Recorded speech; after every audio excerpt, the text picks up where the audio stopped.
let's just sew whatever. Hello everybody, welcome back to my channel. Today we are making the Mr. Heckles handbag from Sincerely Jen Patterns. All of her patterns are named after Friends references, so if you're like, I'm sorry, what is that name? That is the name. But it does make you smile every time you say it. I am obsessed. I don't think I'm a Mr. Heckles addict. Apothecary is still #1 in my heart, but I definitely plan on making more of these. It's got a really sneaky slip pocket there that's actually super easy to make, even if you're a beginner, and then the front is just plain. However, you could do the pocket on both sides or omit it. There is a zipper panel on the top here, and then the inside has a zipper pocket with an overlay and then a set of slip pockets. The construction of this bag is unique and fun. You could definitely add side pockets if you wanted, and I kind of mentioned how you'd want to cut that if you do it. But I feel like the bag is big enough without it. The way it's interfaced is really lightweight and fun, and I just had a blast making this bag. All of the materials I used are available on my website as of February 1st, so I hope you'll check it out, and let's get to making it. Don't forget to subscribe, okay? No, you're watching me. I'm gonna get started with making my crossbody strap. I'm using 1.5 inch wide woven. So I have two 1.5 inch wide snap hooks, and this one is actually a wide mouth slider, but I think it works great for how thick this webbing is.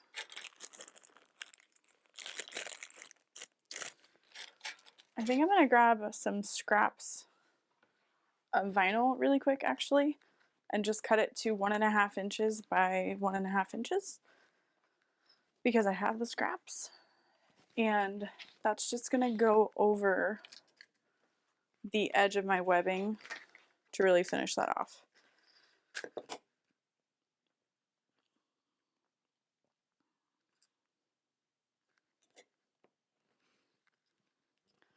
So I just use a rotary cutter.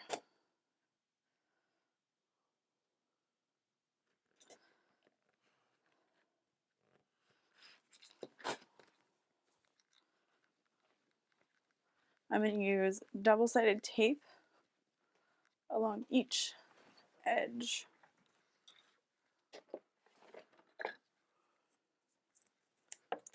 Just to help hold that in place.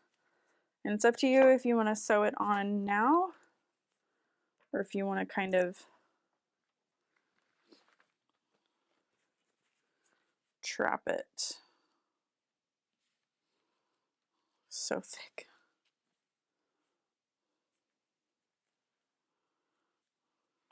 Yeah. I'll go ahead and sew that on now. And you could even end up riveting through this.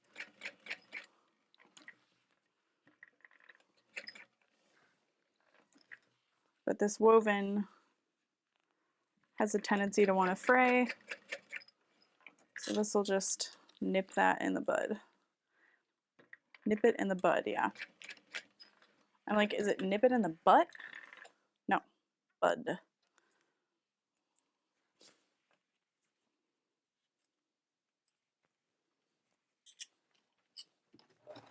I've got a little extra hanging out on the side, but I can trim that.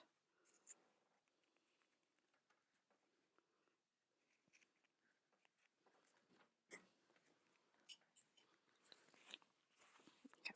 This can be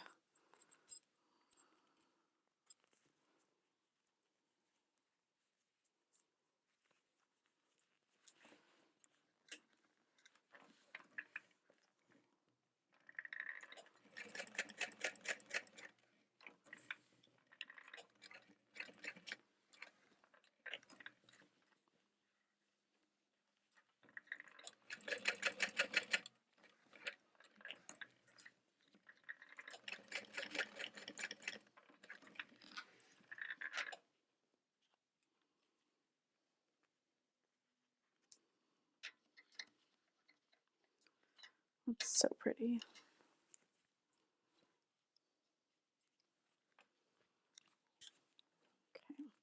So this is the underside of my strap, so I want that face up. I am making this a super long strap. This was a scrap of webbing I had, and I'm like, man, if I make it shorter, I don't know that I'll ever use it. So we'll just make sure that everything is sitting straight on itself. We'll fold this over.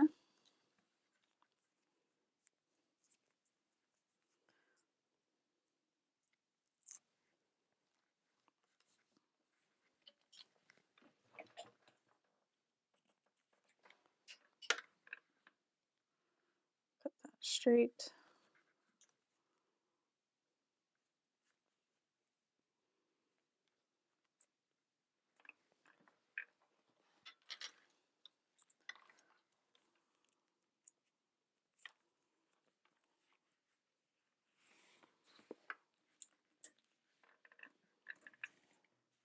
And you can even add rivets through that at this point if you wanted to as well.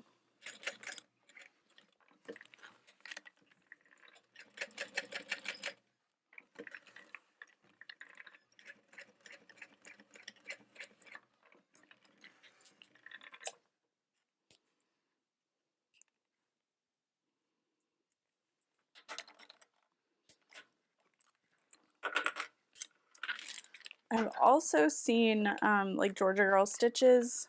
If you've not checked out her website, you must. She has beautiful webbing, beautiful patterns, and sells like leather scraps. But she has like a little piece that wraps around as well if you'd want to do something like that. But that is our strap. It's kind of long, but I think it's nice because it'll stay folded on itself pretty well.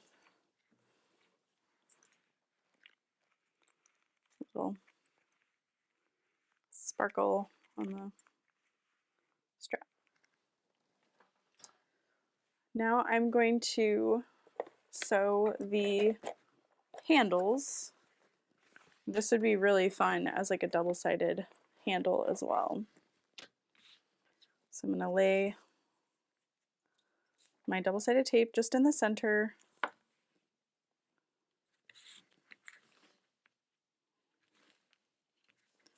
I just like to use 1/2 inch wide, but if you prefer to use 1/8 inch or 1/4 inch on either side, you could do that as well. I just find this works for me. And then I'm going to start in the center, leaving a little gap in between.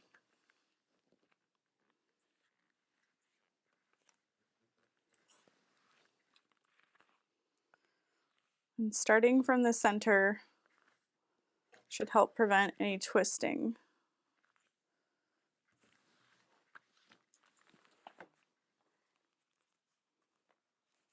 And then I've got my stitch length set to about 4.5.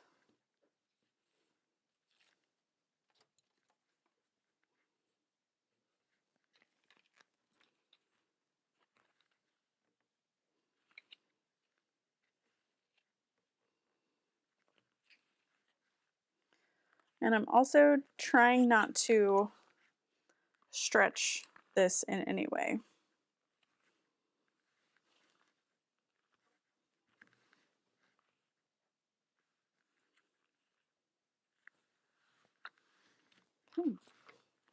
And then you're going to want to sew around all 4 sides, not just along one edge, all the way around.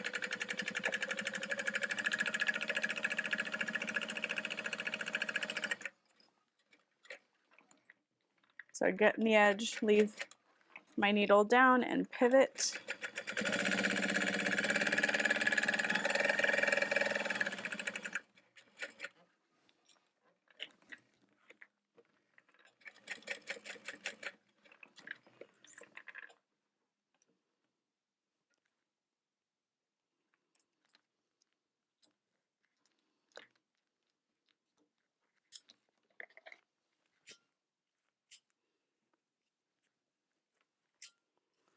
And then I'm just using my lighter to clean up those edges.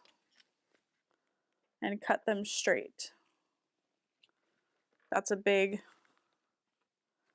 like, that will change the outcome of your bag truly. Just really sharp scissors, cut it nice and straight. You could finish this with edge coat if you wanted, or a strap end, or a little bit of like Mod Podge, whatever you'd like, but one strap. Fini. The thread that I'm using is a variegated thread. It's from geekyhardware.com. I believe this is the strawberry shortcake. It's really cute.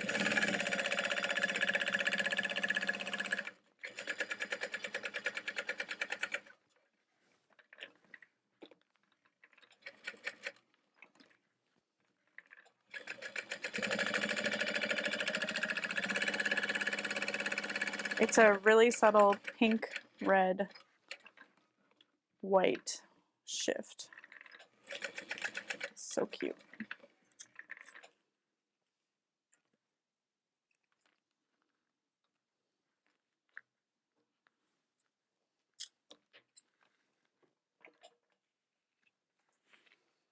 Cutting that nice and straight.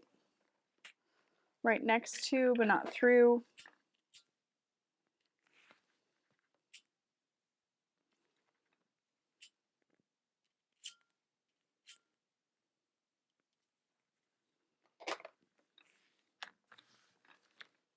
So cute.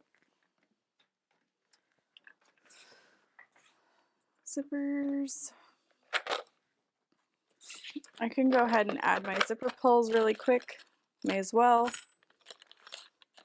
But I think next we're going to need square rings, etc.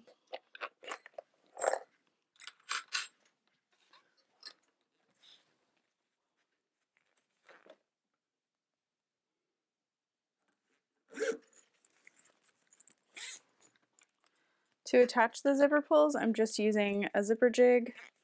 The one I'm using is one I designed, but they do have some on Amazon, or they do have 3D printed ones. I'm not a huge fan of those myself though. Okay.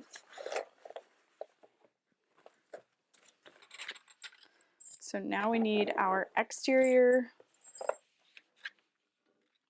front, top, and bottom.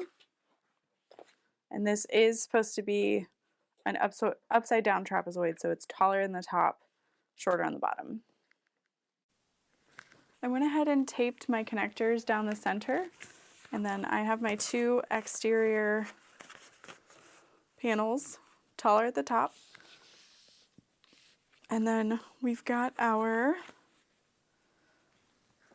exterior back bottom and exterior back top. And now we are to sew these at a 1/2 inch seam allowance, which is just going to be right next to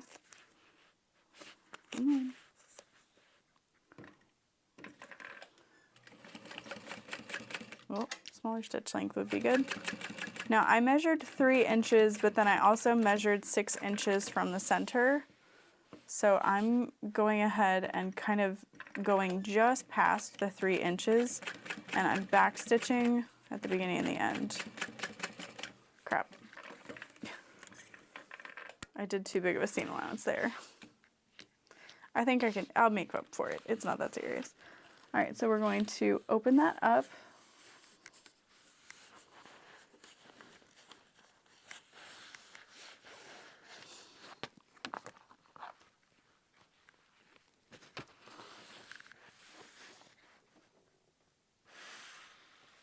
Okay, fold the seam allowance of the exterior back, top, down. So this is my seam allowance open. We need this is the exterior slip pocket pieces. And this is going to be right sides together.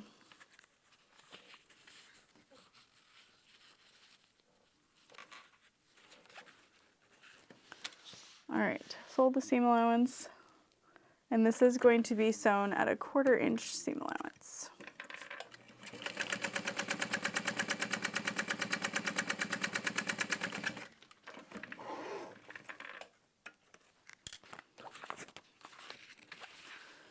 And this is the same spot. This is right sides together.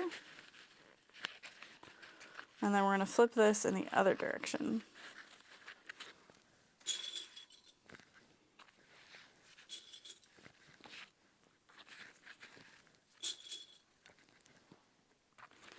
So we're going to flip that on the other side here. 1/4 inch seam allowance.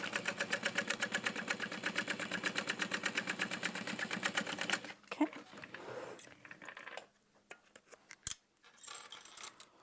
And now we're going to open that up completely so that the lining for both pieces is open.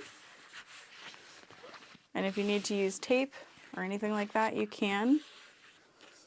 And we'll just top stitch on the top and the bottom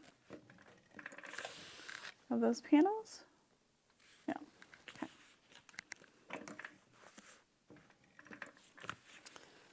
I'm trying to think.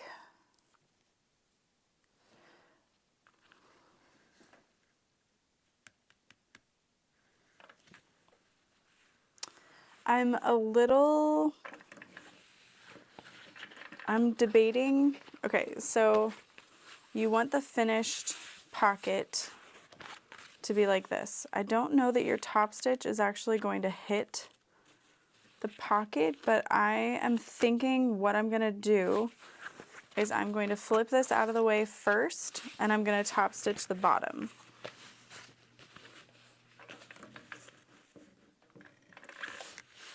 So everything's out of the way. I'm top stitching the bottom here.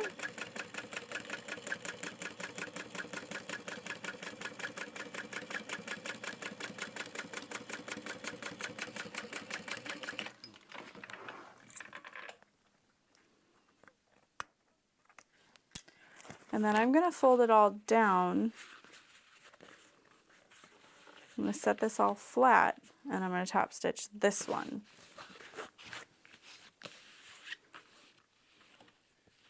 Because then there isn't a weird seam there could possibly be.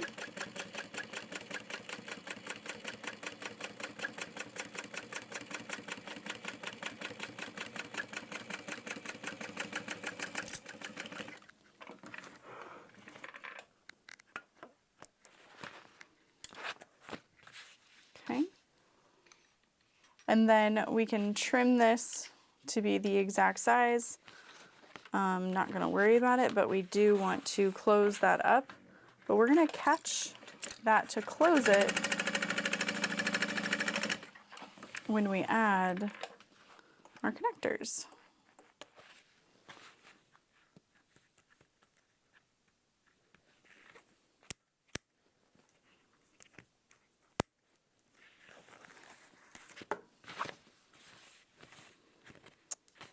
Yep, my seam allowance being off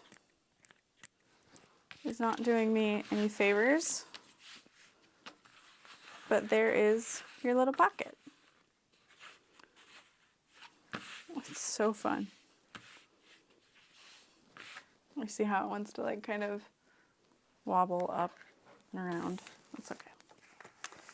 It's okay. So you can check to make sure that your panels match in size, and mine do, so that's good. Otherwise you may have had like some seam allowance issues. Lauren. Okay. So then we're going to match up the long raw edges into the center for this connector. Unlike the strap, you can have them touch completely if you would like.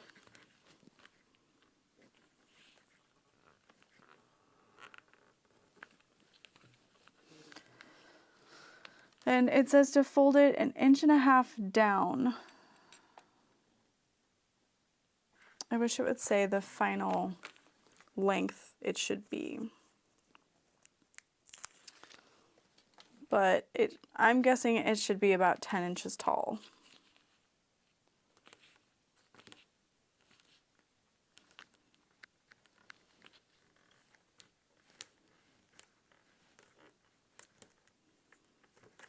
if you want to top stitch this first, and I think I do, just because I think there's a lot of, like, it's really pretty thread. I'm gonna do my top stitch at 1/4 of an inch, and then when I top stitch it on the bag, I'm gonna do 1/8 of an inch. So I just want to add some more visual interest to the bag.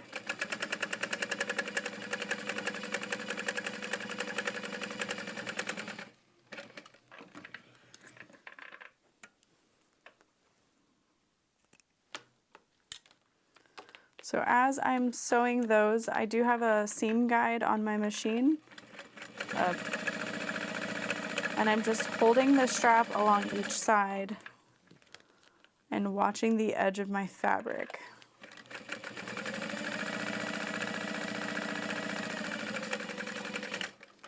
That's kind of what I call Ouija board hands, is where you've just got your hands resting and you let that move.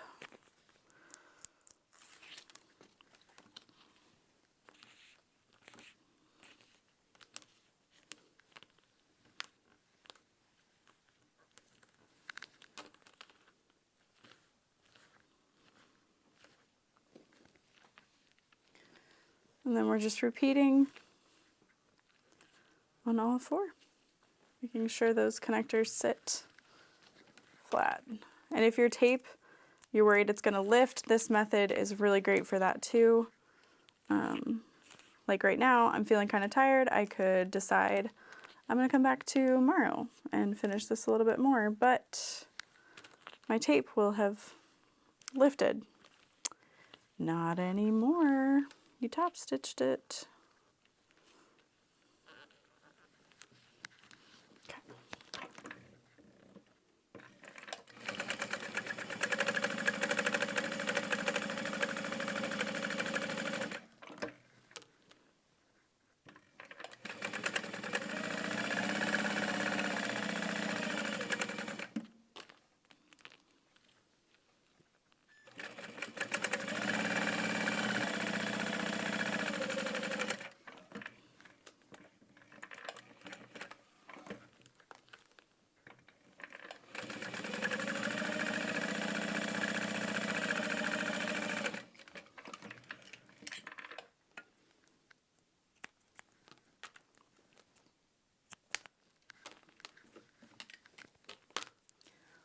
Alrighty.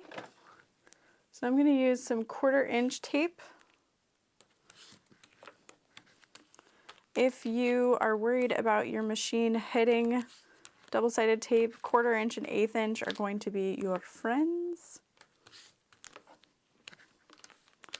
And this double-sided tape from Weft and Warp Co., I love it. I do sell it on my website, but I enjoy that I can rip it with my hands, and that, like, you can rip the way whack with your hands, but it's going to hurt you.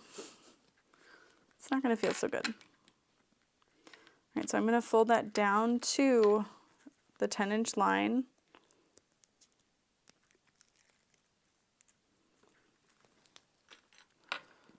Clip it, and then I'm going to keep my tape attached. So I'm just sliding the square ring, hoping I added enough double-sided tape, lining it up with the edge of my ruler on my machine. And there is the 10. Yeah, I didn't tape enough. That's okay.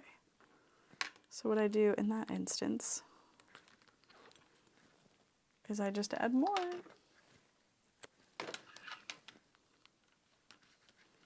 Because I do not want that to lift when I go to add my strap.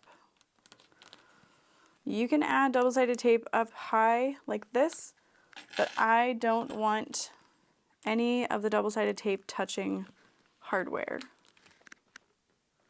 That is a huge pet peeve of mine.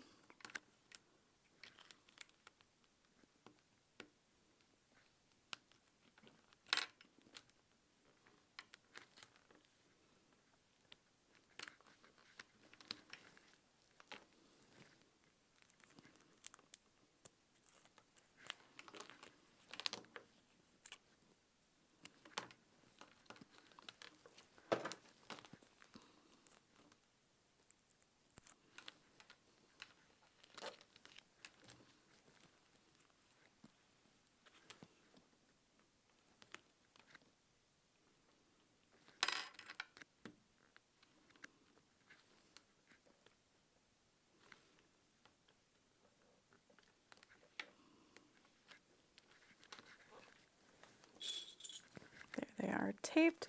I'm gonna grab a ruler. Okay, it says 2.5 inches from the center on all of the panels. So we'll start with this one. I did not mark out my center.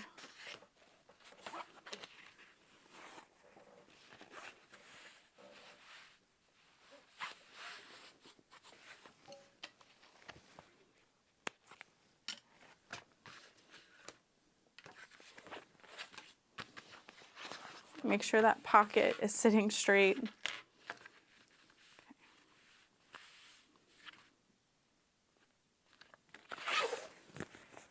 Need the top.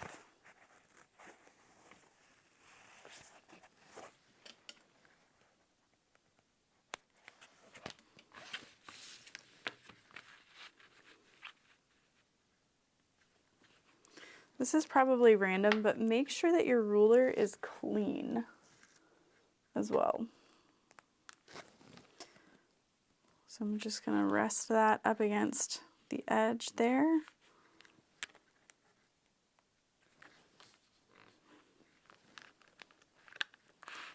And then that should cover, yep,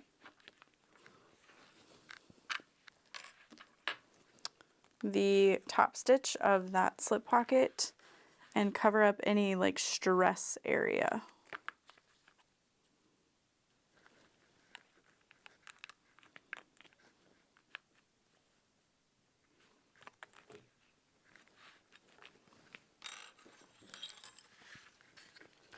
And I'm confirming with the instructions, these are straight, this is angled. It looks good. So then we're going to top stitch. And they are fairly well taped in place, so I feel confident they're not going to go anywhere.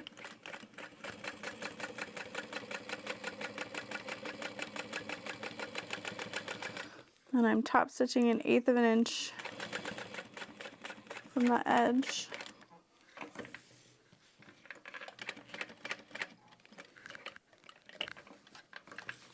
Leaving my needle in as I pivot and move my way down.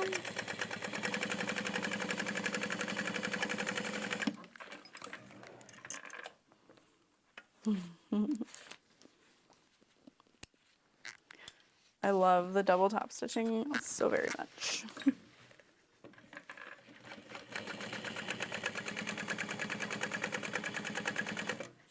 Make sure that your pocket hasn't slipped around.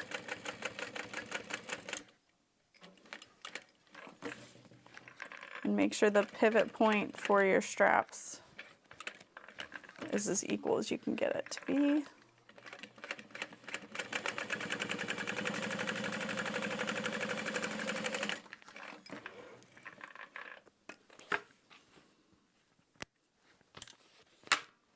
Voila. You could add rivets to be safe, but now you've got this super cute little slip pocket that is not gonna be at all messed up because our top stitching is like in the middle, so we're safe. We are safe. Oh my gosh, I'm obsessed. I kind of wish that was on both sides. Like, it's just such an easy thing. And then if you decide you don't want a pocket on both sides, I would almost recommend doing this method to both sides and just top stitching it for uniformity. I don't think it's bad that this side doesn't have it, but I'm like, oh, okay. Just a little.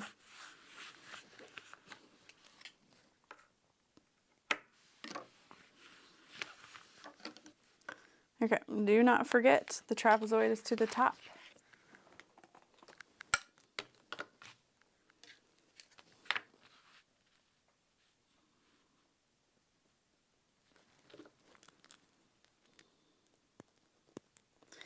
If you have a 5-inch ruler near your sewing table, that would be a perfect size for this part, because you could just center it and then lay both of your straps down at once and you'd be good to go.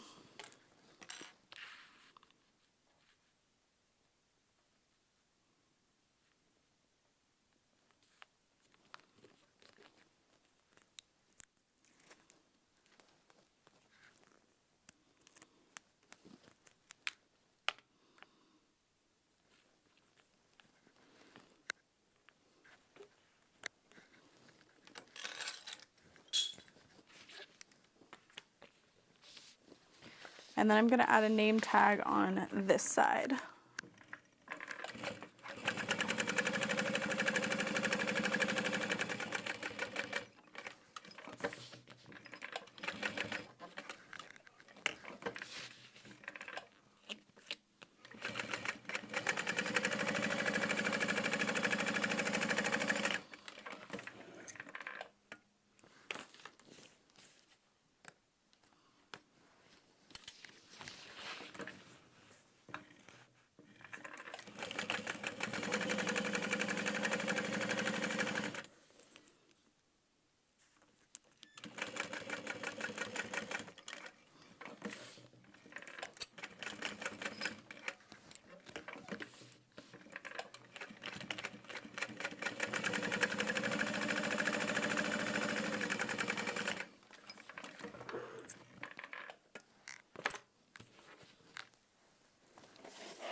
I'm grabbing my name tag, and then we'll move on to the side connectors, which are super fun. I love that it's just a little overlay piece.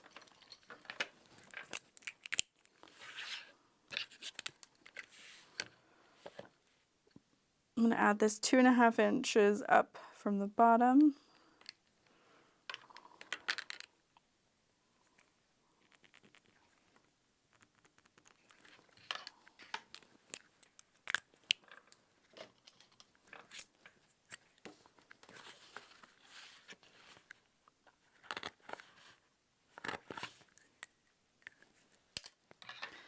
I ordered a new, well, we had on our So Whatever Studio registry a bunch of new, woo, that is crooked AF,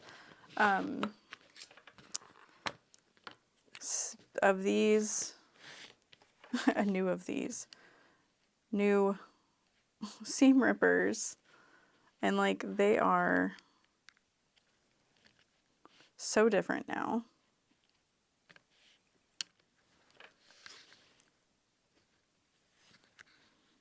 It's crazy to me.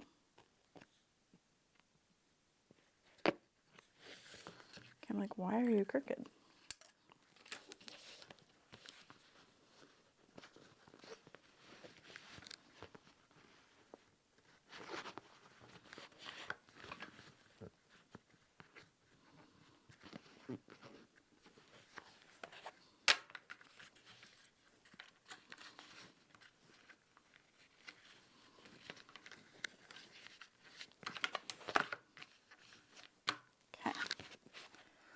There's that. I probably will end up adding rivets to that. I just think it'll look a little fancier. All right. So for this, we need side panel connectors and overlay. That's the bottom. And I'm gonna do that same thing for the connectors. I'm going to sew these at 1/4 and then attach at 1/8.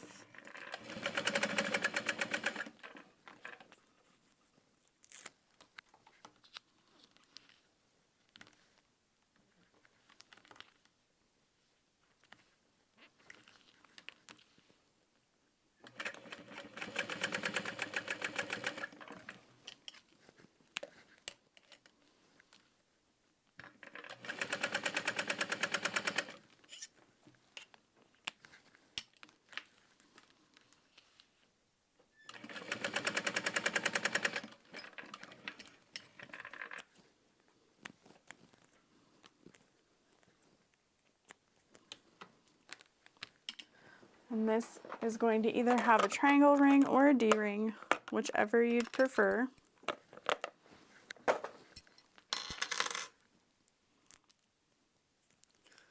And fold that over. And it can be raw edged. Oh, okay, okay. We're actually gonna fold it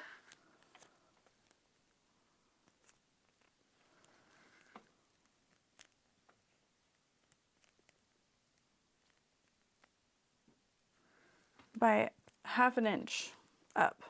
which I think is, yeah, that makes sense because then you have a little extra wiggle room and less bulk.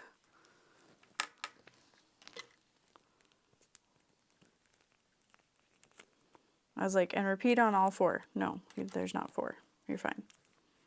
Just the 2. And you're gonna lay that so it's 3 inches down from the center. And this here, this notched out corner, that is the bottom. So we'll find the center.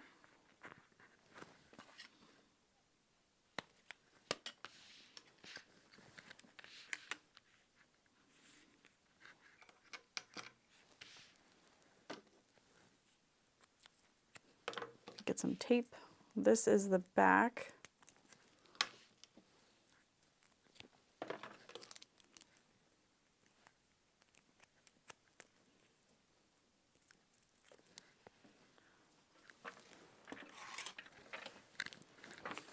So this is the center,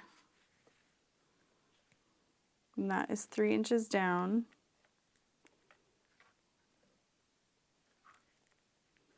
So we're laying our D-ring connector like 1.5 inches down from the top edge, centered.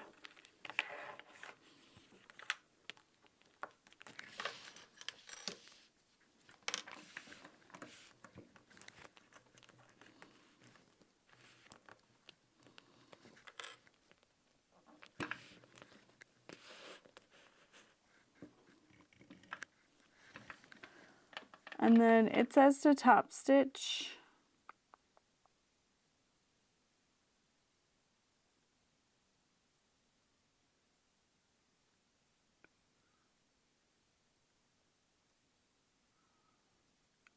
in place with like a 1-inch box. Okay. You are not going to be seeing any of this, so if it ain't pretty, that's okay. We're going to put makeup on over top.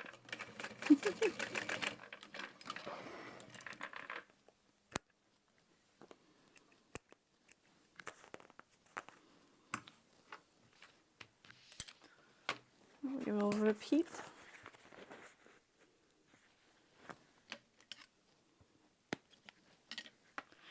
So find that center.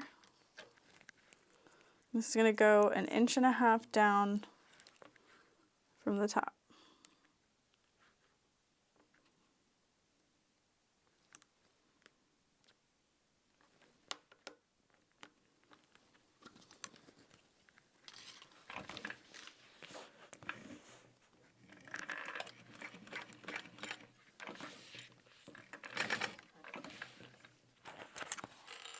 If you are super worried about your connector, you could possibly even do like a little box stitch, but you want to make sure that you've maybe added some Decaville light to that connector as well so that it doesn't stretch over time if you're going to be sewing over it that much.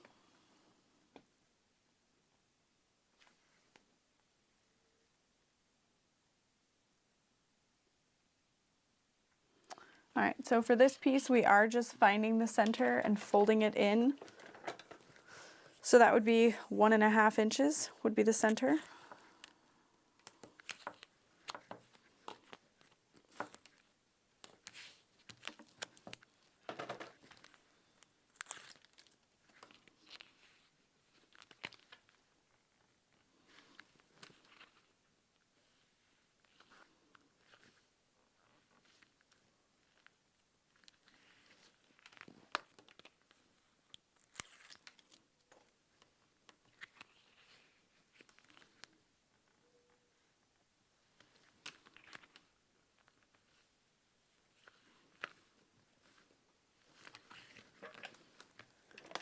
And then I know my machine is okay with tape, so I'm going to tape that into place. And this is going to go 1 3/4 inch down from the top edge. No. Yes. Okay.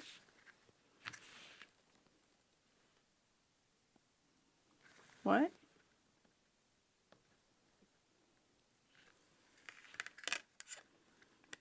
That won't work for mine. I must have done something wrong. That's 1 3/4. And that's like how dangerously close I am to losing my shit. I'm gonna do 2 inches. Just for what I have going on here. Yeah. 2 inches.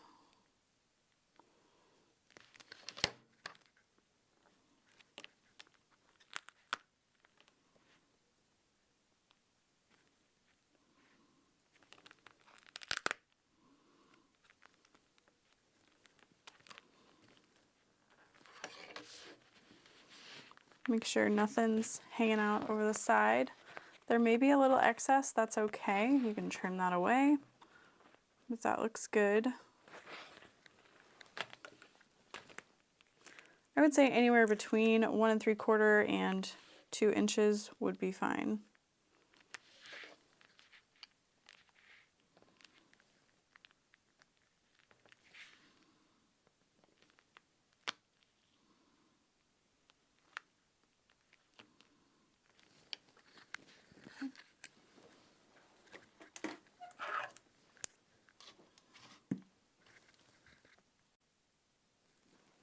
And now I'm gonna top stitch that into place.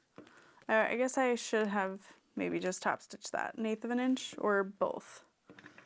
For some reason I thought you'd see the sewing.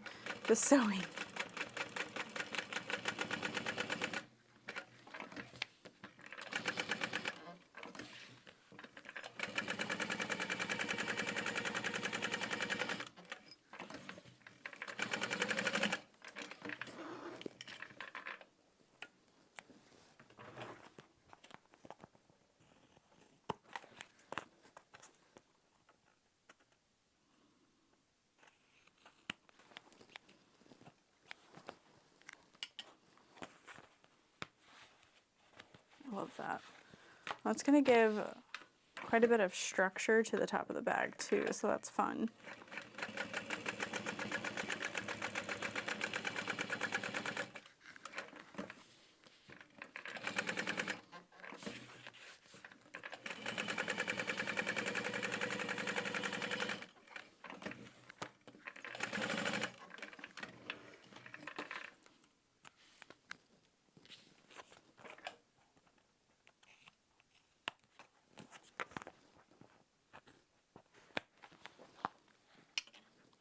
Okay.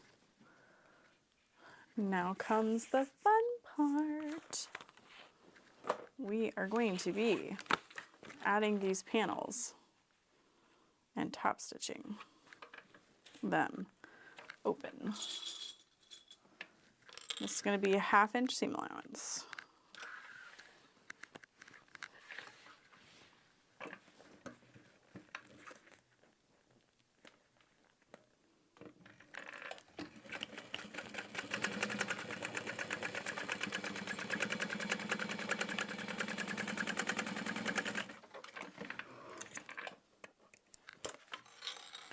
And no matter what you do, parts of this are going to be pretty difficult. So to help with my seam allowances, I'm going to do the little snip trick from Not a Thread.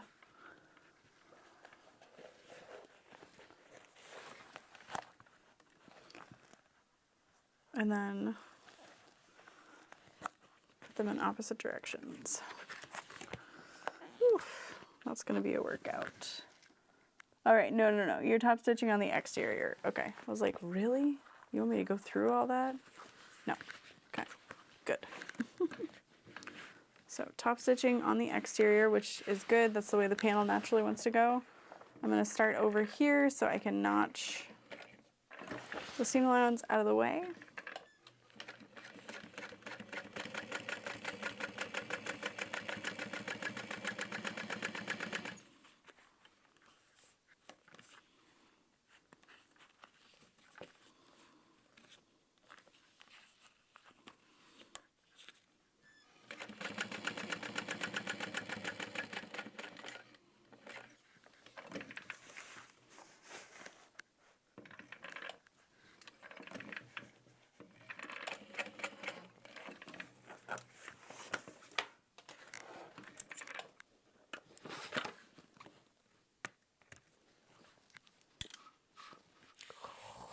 Ooh, buddy.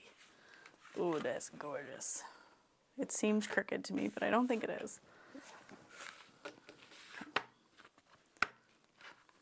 I really want the front to look the best that it can. So I'm going to finish the front. Only one of these will be hard, I think.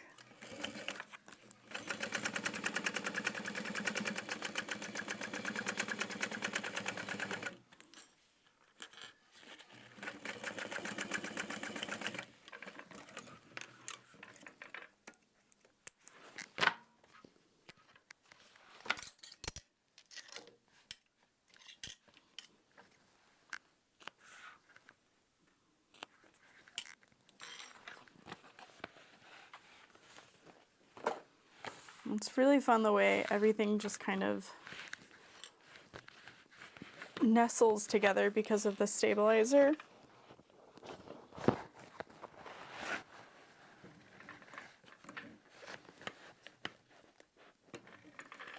right, top stitching that out of the way.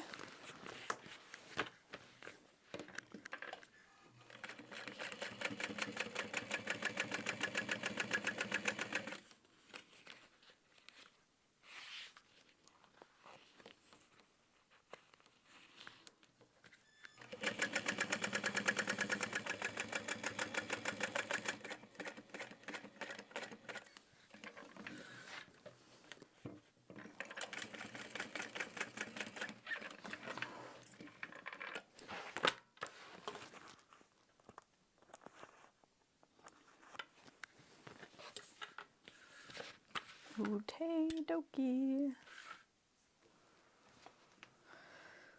Okay. Don't do this. And make sure that you've got your right sides facing up. I'm going to start with this side of the bag because this is where things seem a little crooked.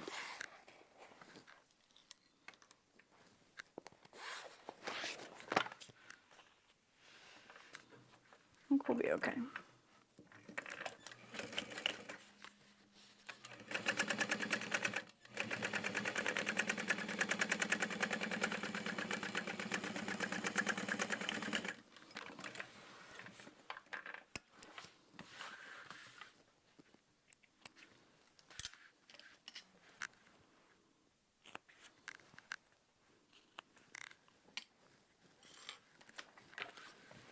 Okay.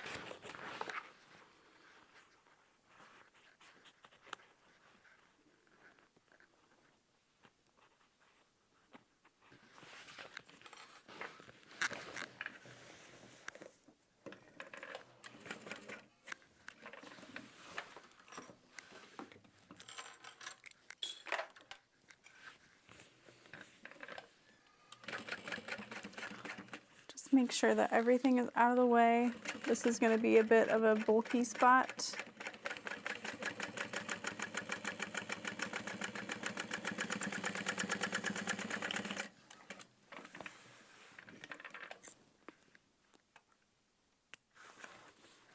I can already tell that I'm in love with this bag. This is so fun.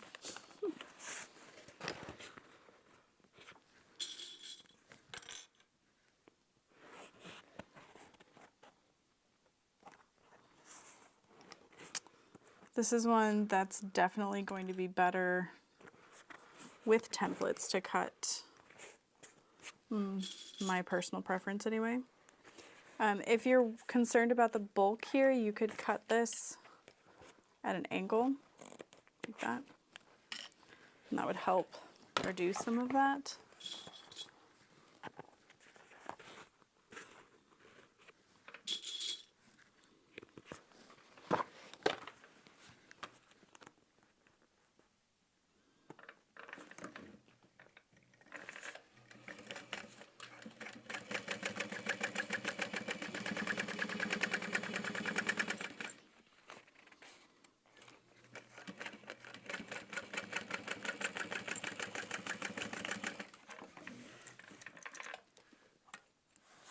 right, this is going to be the tricky biscuit.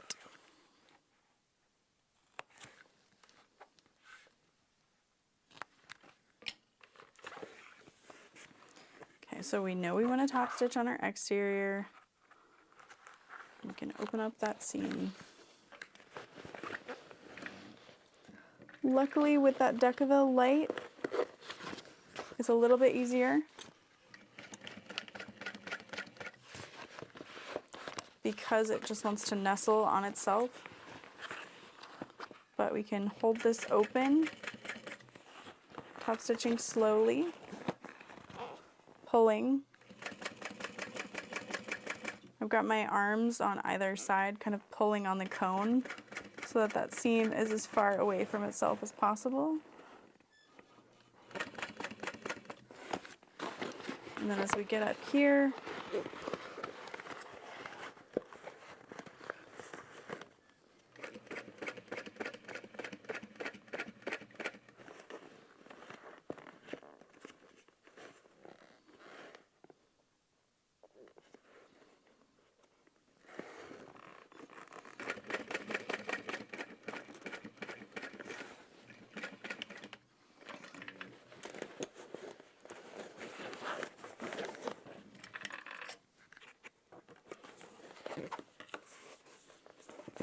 okay.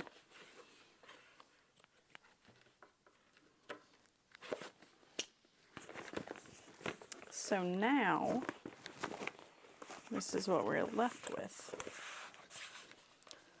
And we're going to attach the bottom panel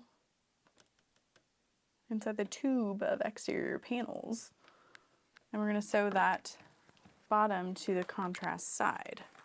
So instead of like attaching one side and then the other side, like normally we do it in reverse of this. So I'm excited. If you wanted to add purse feet, I don't think you would be upset about it. Just throwing that out there.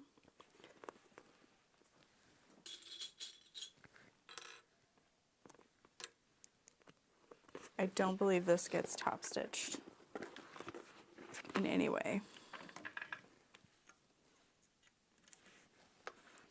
And then this is a 1/2 inch seam allowance.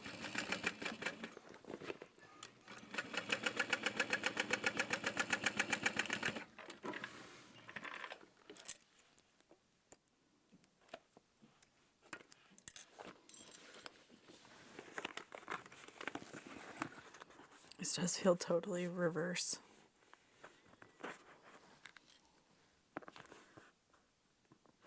Of what I know.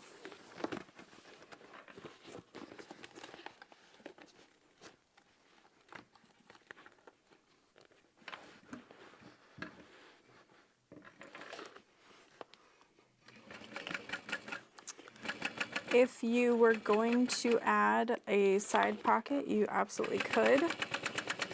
You would want to cut it at a trapezoidal shape. Honestly, you could probably cut this shape in reverse and then flip it around. You would just want to make sure that it's about 1 inch above the bottom. So like it would need to be just right above that Decaville line to really fit on the bag well, because you'll see this comes together here to create the bottom, so it needs to be in line with that notched out section.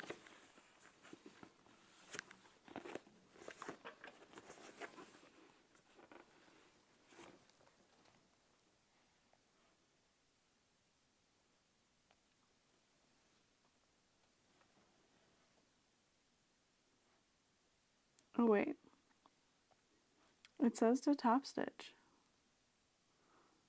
Press the contrast bottom panel away from the exterior side. Top stitch through the exterior side.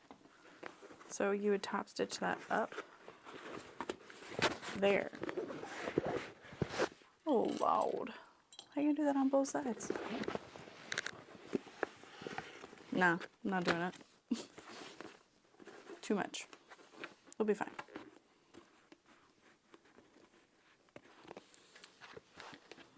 So now we're going to bring this all together.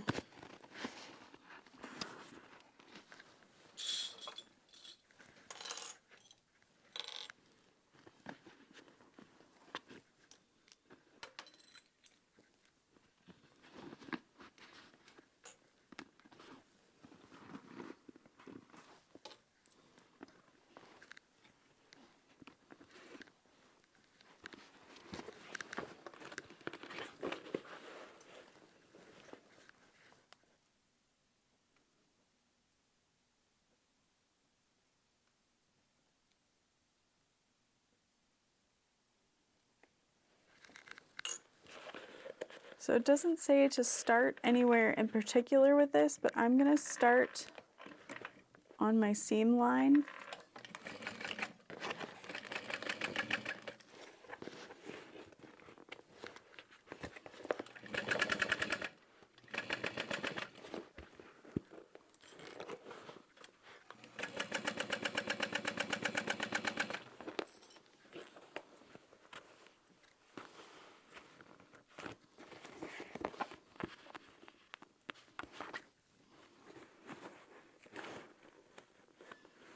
I'm trying to fold my seam up like how it would be if it were top stitched.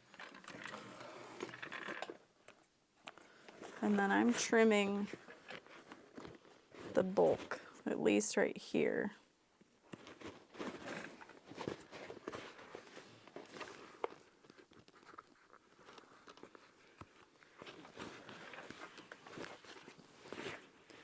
And I'm going to trim the bulk on the connectors down. Oh, I never riveted. I can still rivet.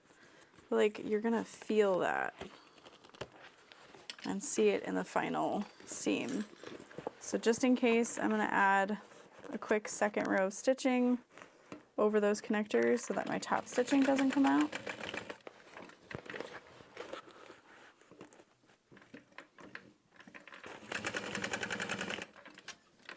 Ah, bobbin got me.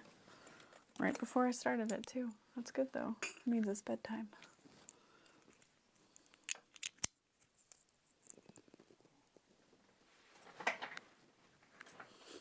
I was freaked out thinking my mic hadn't been recording. Who knows? Maybe I'll find out it wasn't.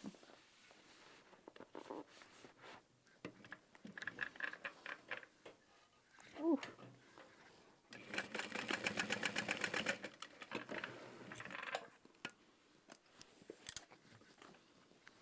No, I gotta finish the exterior.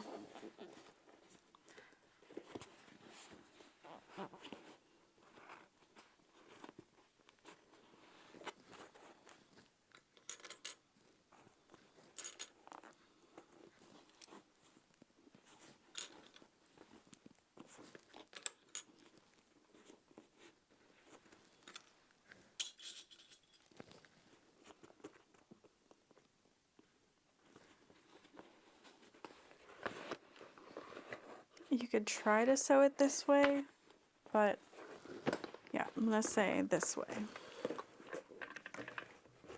Starting at that stitch line, continuing on.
There is no mention of trimming seam allowances, but I'm just going to do it to be safe.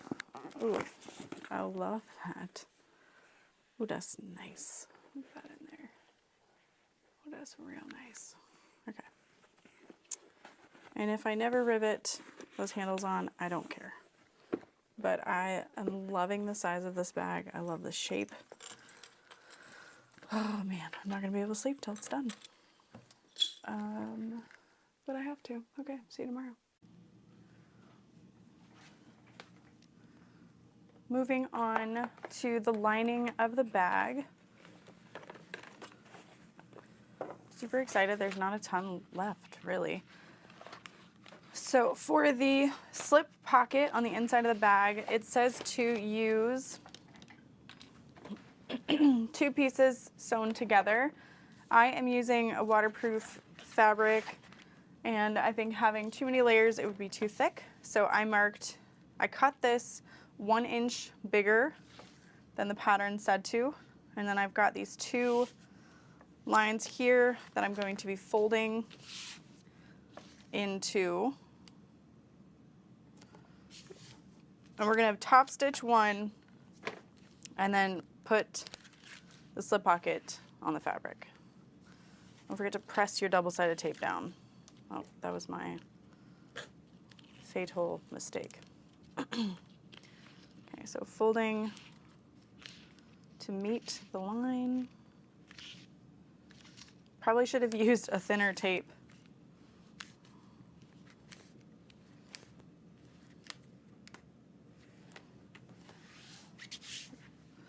And then one side we're going to top stitch and the other is going to get top stitched when we sew it together.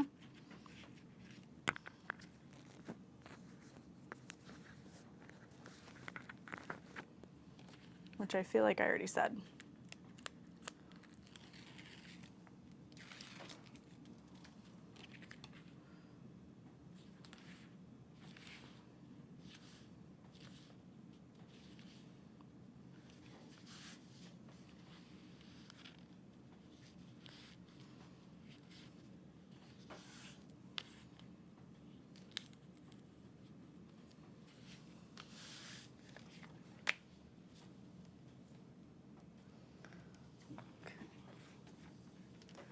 So this would be the top edge.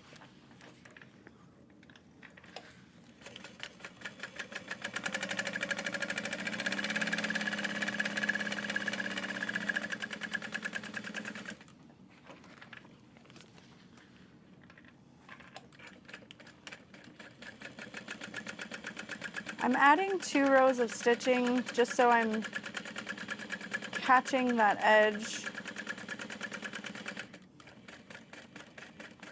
on the bottom really securely.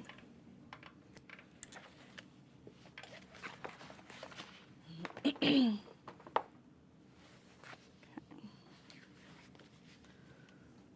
then we're going to lay this 1.5 inches up from the bottom edge.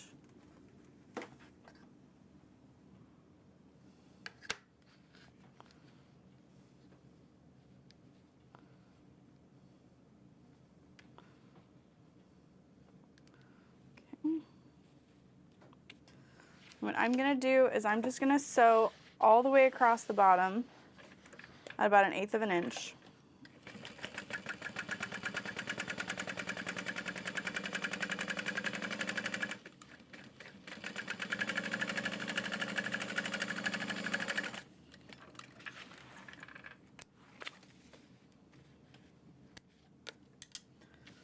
And then I'm going to fold this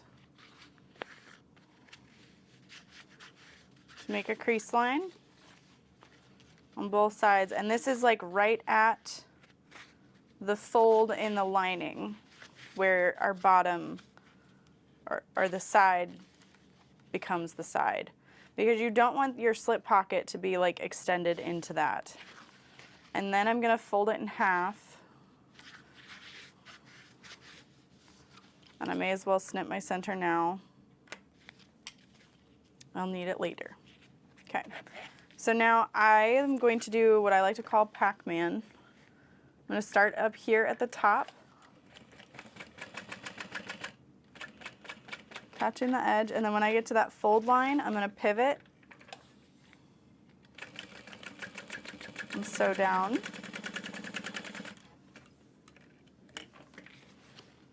pivot, sewing across. And then when I get right next to that fold line, I'll pivot up. I'm reaching the top of the pocket. I'm going to pivot over and back stitch a couple of times. Just one stitch. Coming down, crossed, reaching our other fold line, and then back across the top. Voila. Now if you want to sew the side shut over here, you totally can, but we're going to catch that when we put everything together anyway, so I am not the least bit concerned. We are now going to work on our zippered pocket. And then last, we'll work on the zipper panel. The zipper panel is sewn onto the bag with a 1/4 inch seam allowance. I just wanted to make sure I said that because it is a little bit different than the rest of the pattern with those seam allowances. So just snipping my center so I have it later. If you are not great at sticking these on, just peel one side of double-sided tape at a time, and that might make it a little bit easier. All right. So I believe this goes 1.5 inches from the top edge. We'll center it.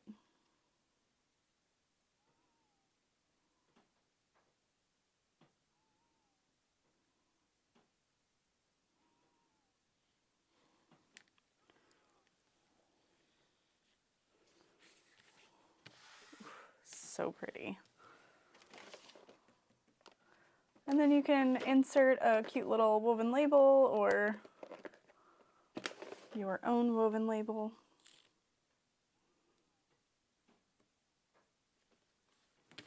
And we're just going to sew around the outermost edge of that overlay. I cut my overlay not based on the pattern, and it's 10.5 by 2 with 3/4 in from each side being the cut edge.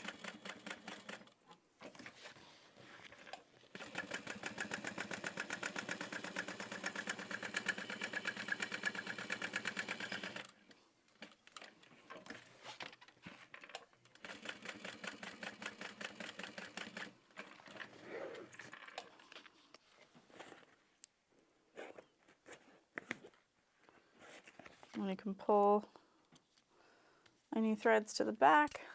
We're going to cut out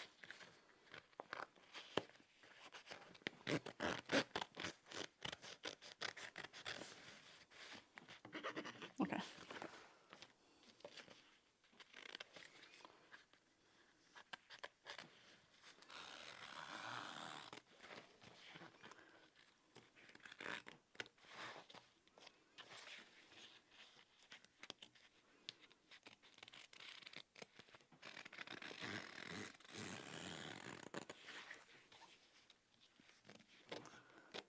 Cutting out,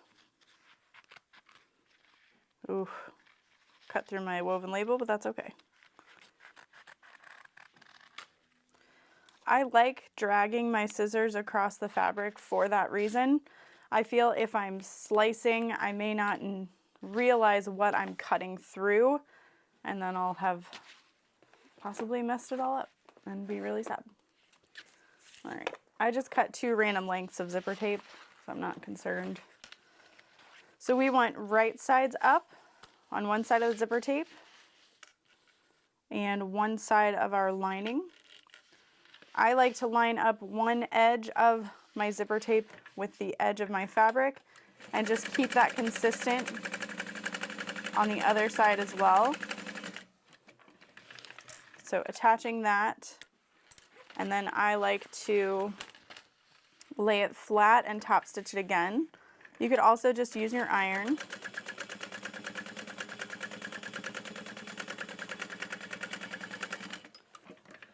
And it does seem backwards because you have the wrong side facing up. Wrong side. That's okay, because imagine you're unzipping your zipper. You want to look inside and see the pretty fabric. So this is another wrong side. We're putting right sides together. So wrong sides should be facing out. Your zipper tape should be face up over top of that. And again, I've got all of my raw edges lined up with one side.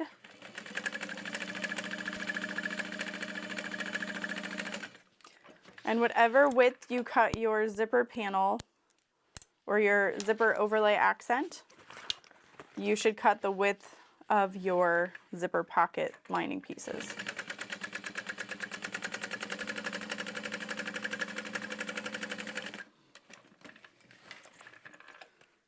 And this is why I stitch it down. It just helps it sit a little bit nicer. I'll grab some double-sided tape. If you have trouble placing the overlay on top, I would recommend just peeling one side of your double-sided tape at once then.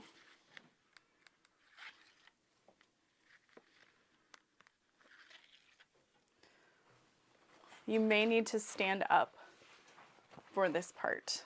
So I kind of like to, just so you can really center this.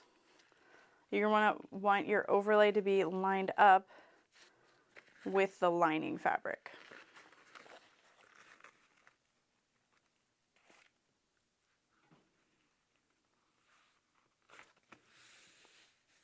Pressing that all together. And I like my zipper pull hanging way off out there. That's why I cut my zipper tape long. And I'm going to start in this corner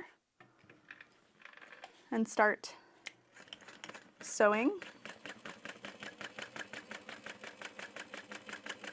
If you did not cut enough of your lining fabric out of the way, this part might be a little bit difficult. And please make sure that your fabrics are splayed open from the zipper so that you're sewing through the lining only. You don't want it folded on itself and then you accidentally close up your pocket. All right, we're reaching the other side, and keep in mind I still don't have a zipper pull. So I leave my needle in when I get to the edge. This is going to vary depending on how big your zipper pull is, but with the pop tabs, I'm able to just slide it through that little opening. I'll bring it back close enough that my foot won't hit it, and that's when I close it up. Leave your thread tails long so you can pull them to the back and tie them off, or hope they get caught in another seam and that you don't have to worry about it. And then this gets folded down. Okay. So now you've got this overhang of fabric, and that's okay. Just gonna cut through the one layer that's hanging down. You could also, if you're using an expensive lining fabric or something, you could cut one shorter, but I find it's a lot of mental energy to try to remember which one should be shorter. And it is the bottom one, but still.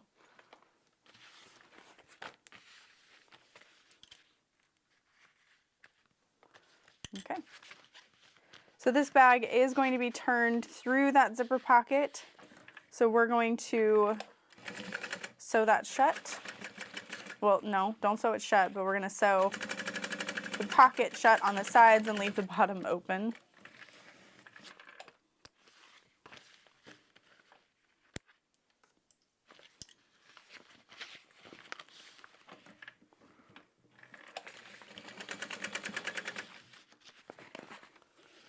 And then I'm just folding that up equally along the bottom. And I'm going to trim the excess in the corner. And then I like to turn this, so it's a nice finished edge.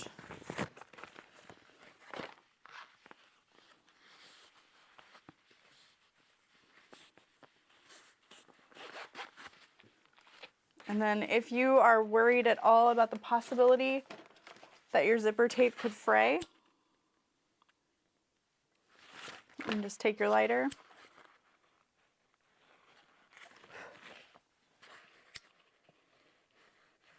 melt it.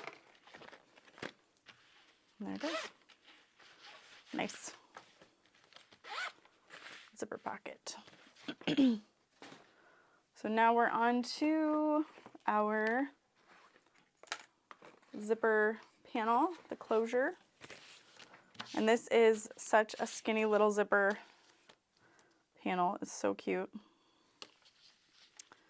I have marked each panel at a 1-inch line.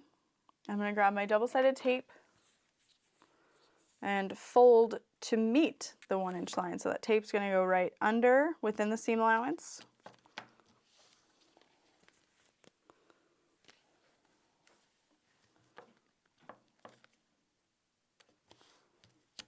For a zipper panel, I always like to use a lot of double-sided tape.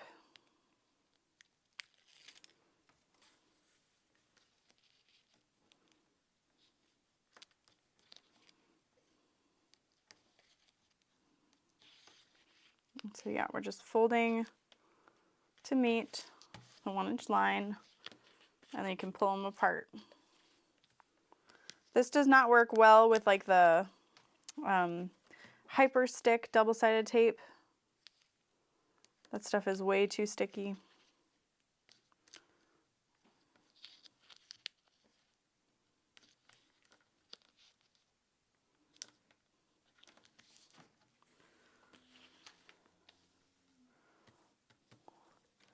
And then you're going to add double-sided tape on the side where the zipper will be. So you can kind of look at your print and go, yep, I want the zipper to be there. And let's say I want the zipper to be there.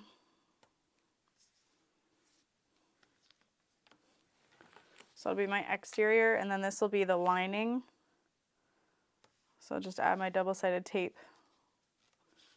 here.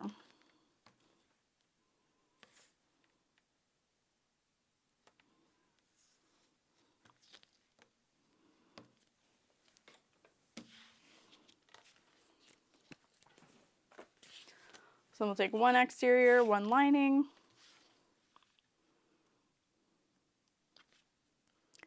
And we still need to square off our zipper. All right, so you want it to zip towards your 90-degree angle. I'm going to cut this straight. Shannon from Knotted Thread Co. has a technique that she uses where she will fold this out at an angle, and then she'll fold that down. I can't make it work for me, but I do something very similar. It's just like, it's the final same effect, and it's just what works for me. And then I like to melt it together on the edge. So what I like to do is I'll put my nail at the back in line with the zipper pull, and then I'll fold it behind the nail and push up.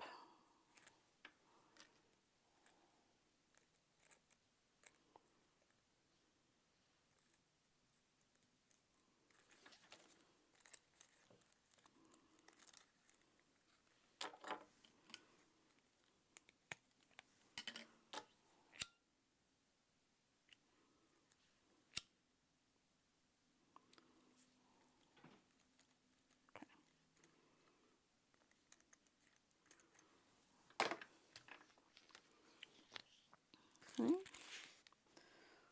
And then I'm going to lay this on the exterior fabric face down along that edge. I am pulling just a little bit. I have a little bit of waves in my zipper tape, so I want to pull to get rid of those. And then I want the edge of my zipper to be down below that fold by about 1/8 of an inch. And then if you want to baste that in place, you can, but because we have our tape, we don't really need to. Then we're going to fold that over top.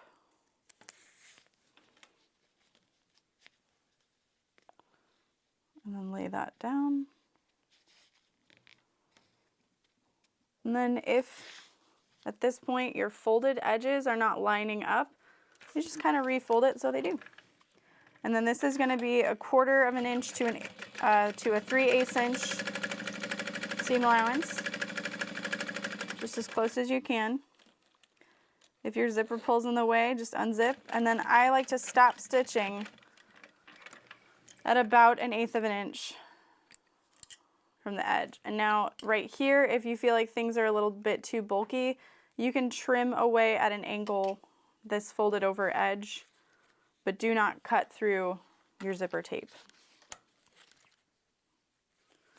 Okay, so we're going to open this up. If you want to add a little bit extra structure, you could probably add like a 1/2 inch of So Fuse Plus or Decaville Light to the zipper panel, but not a whole lot of it is seen, so I wouldn't go too crazy.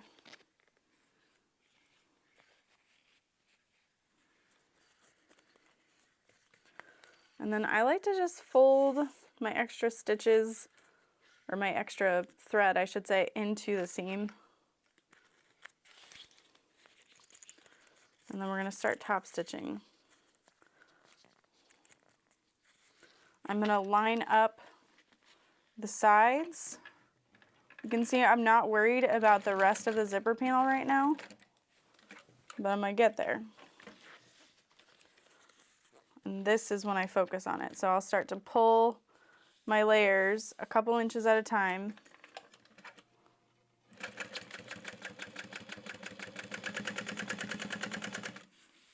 And then like here, we can resituate and get everything lined up.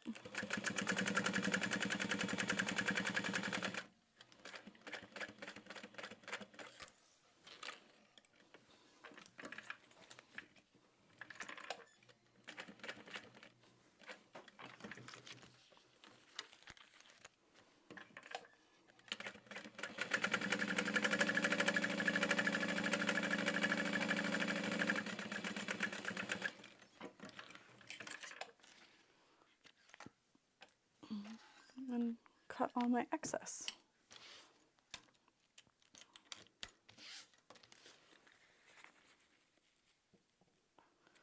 And then I am just snipping my center on this side right now. I'm thinking about it, but we will repeat with this side. And you can kind of decide which fabric you wanted. I think I want this one. And I'm going to line up this bottom edge first. Slowly sticking that down.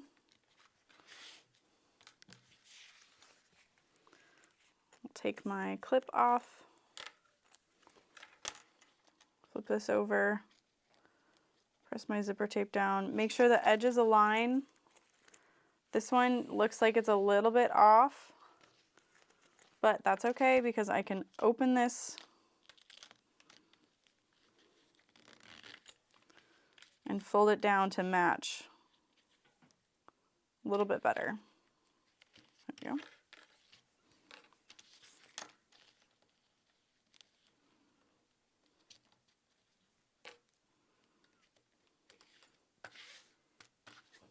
If you want to, you can unzip your zipper all the way. Just make sure you keep a clip on the end, just in case.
And I noticed when I got to this edge, things weren't quite lining up, so I had time to refold it, and it is good.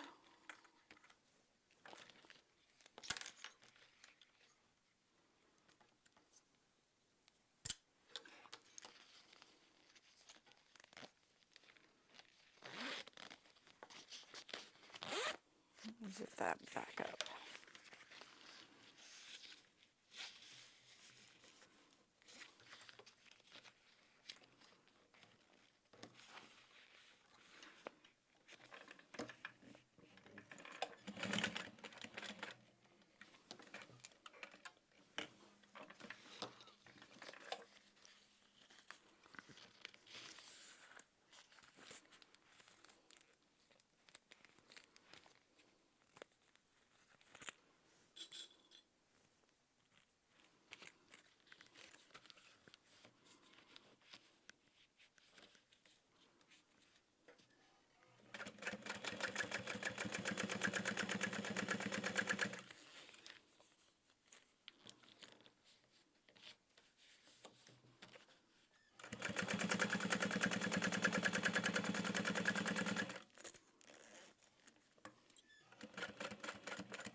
I don't think I meant to like use the same print, but it looks good. Alrighty, so I'd already marked out my center on one side. So I just want to double check that that still works for the zipper panel. And it does, so that's good.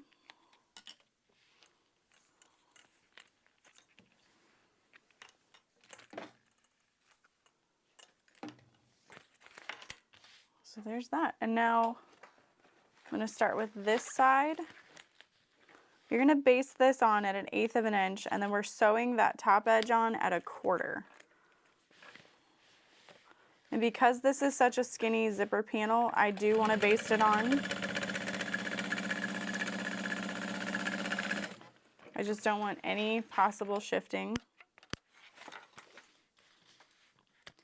I like to start with the side that my zippers are all zipping to, the same direction.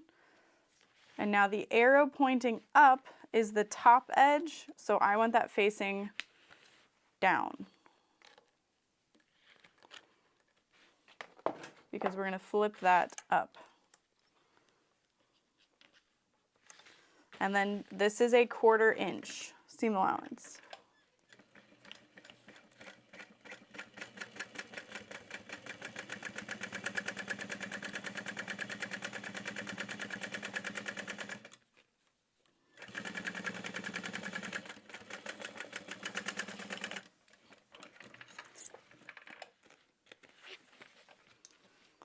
And then it's up to you if you want this to be a perky or a depressed zipper panel. I think we want it to be perky. I'm just snipping into the side seam to redistribute the bulk.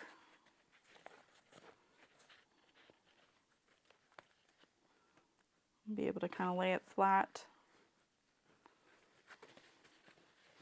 So I've got it laid open flat, and then along the bottom I'm top stitching through all of those layers. I'm pulling this apart so that I know I have all of the fabric where it needs to be. Make sure your zipper pocket is down.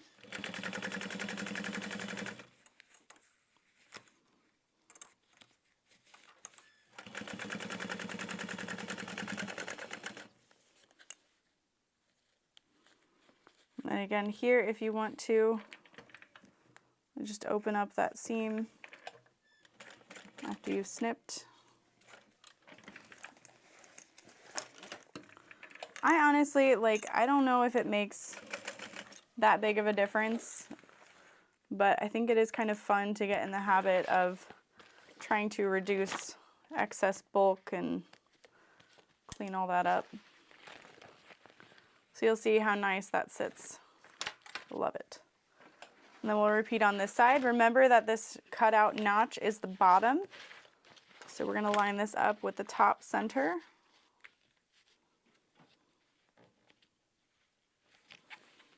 And this is 1/8 of an inch.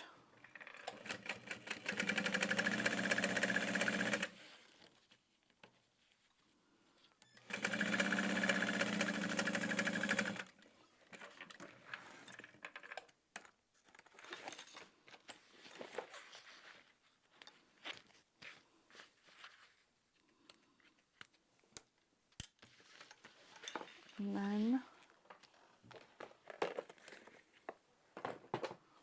I love it when we start running out of pieces. So satisfying. Okay, my arrow needs to be pointing down because when we flip the bag, that becomes the top.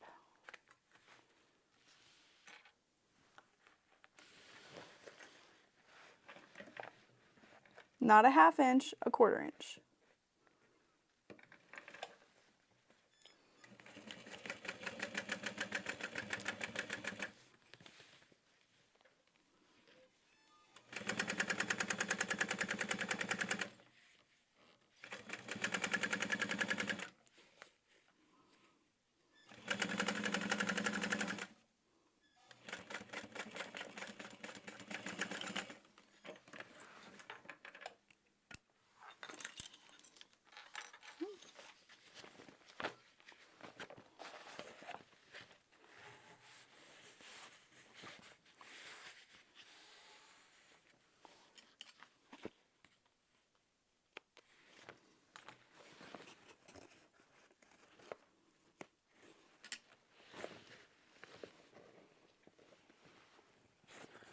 You can see that little snip. Move up.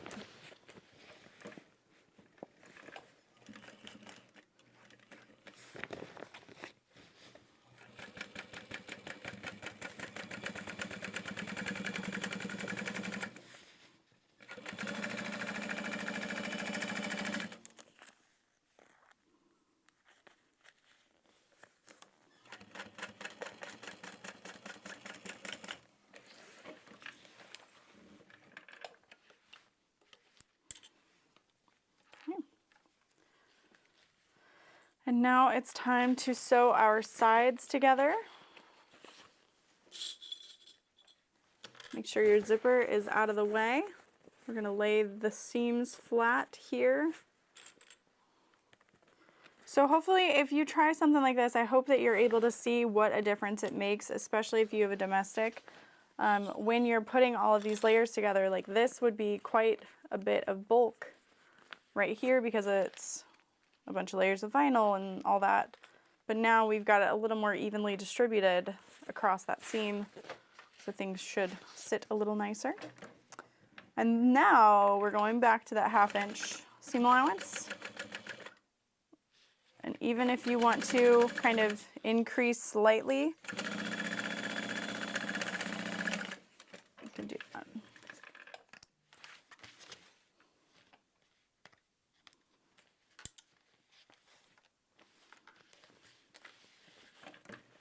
And so now on this side, I can increase slightly as I start, and then go back to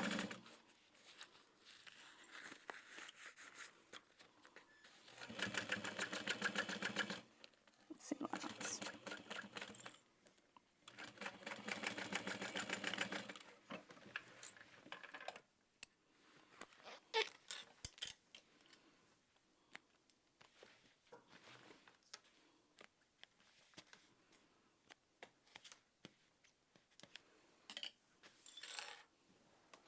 And now we've got the bottom panel. So we're going to open up the side here, lay that flat.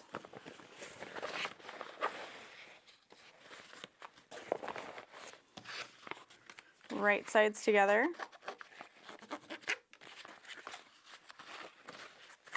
There we go.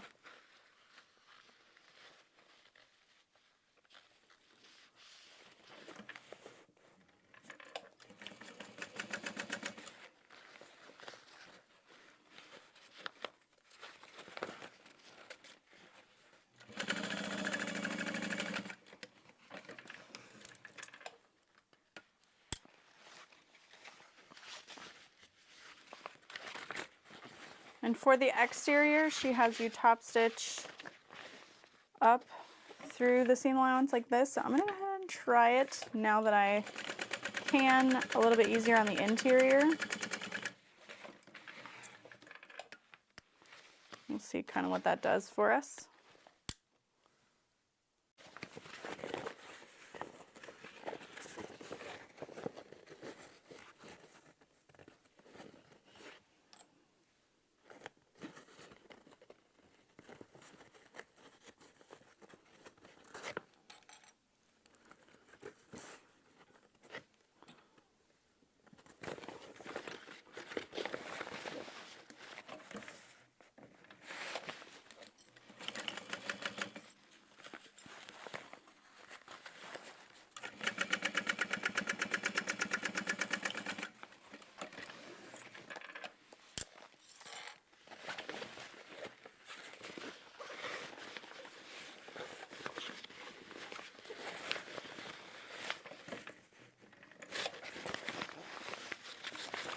And then you want to pull on that seam so everything is flat.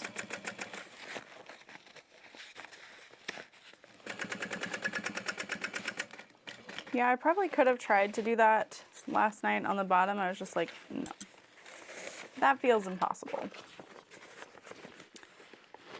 Okay. Cool. Once you've got it top stitch, it does feel easier to sew across the entire bottom. On the exterior, and obviously earlier in the video, I did mention that you want to sew stitch line to stitch line, but I talked to Jenny, she says the entire way. And now that I've got that top stitched, I do feel it's a lot easier to top stitch the entire way.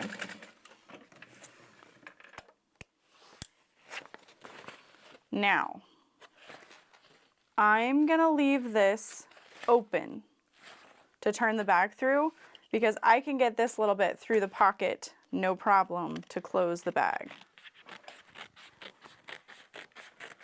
I'm trimming my excess seam allowance on the bottom. I'm so excited, we're almost done. Okay. We've got our zipper pocket open, not that it really matters, but we're gonna flip this right side out.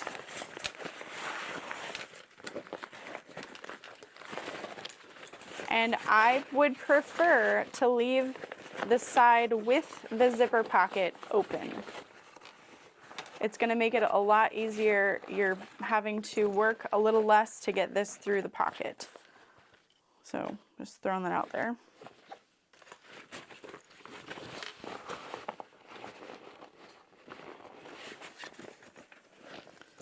I can absolutely see myself making a ton more of these. They're so cute. I love the way it comes together. All right. So I want, if my bag, I want my zipper to zip towards, I don't think it matters. Okay. So this is going to be a little bit harder because we don't have all of the same seams. But if you remember, we did snip the center here. So we'll be able to just open that up and clip in place. And then right here at the top, we can open up that seam to help prevent any excess bulk. If you want, you could use double-sided tape to help you hold all these layers together.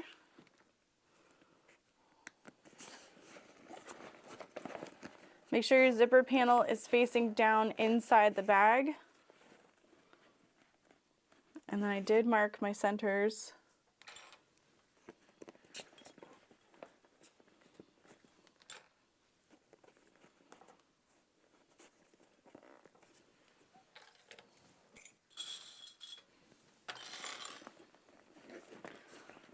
I don't think that our D-ring is up high enough that we need to worry about what direction it's facing, but you are welcome to adjust as needed.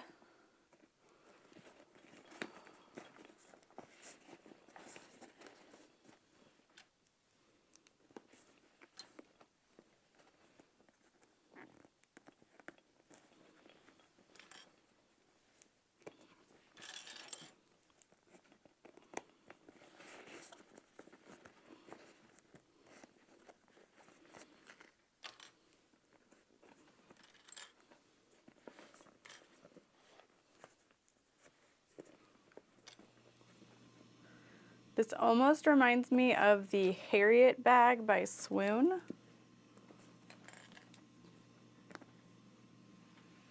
But also not. Like, it's just a fun shape. Okay. So we'll go ahead and start. Half inch seam allowance.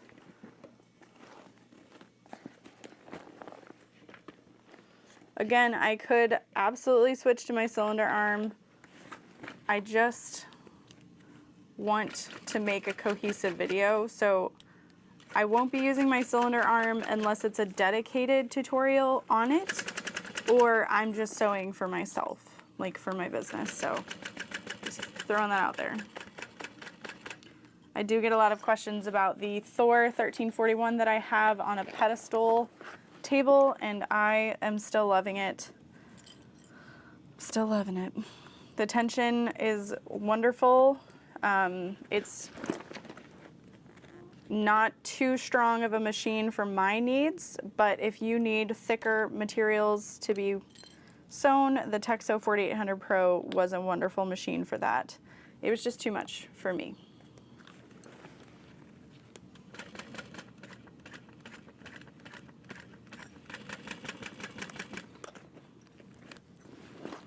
So I'm just going nice and slow, keeping my edges in line as best I can, making sure I'm not sewing through my zipper panel. I want to make sure that my exterior and lining edges, you can kind of see as you're sewing, are lined up. You don't want to lose anything as you're going.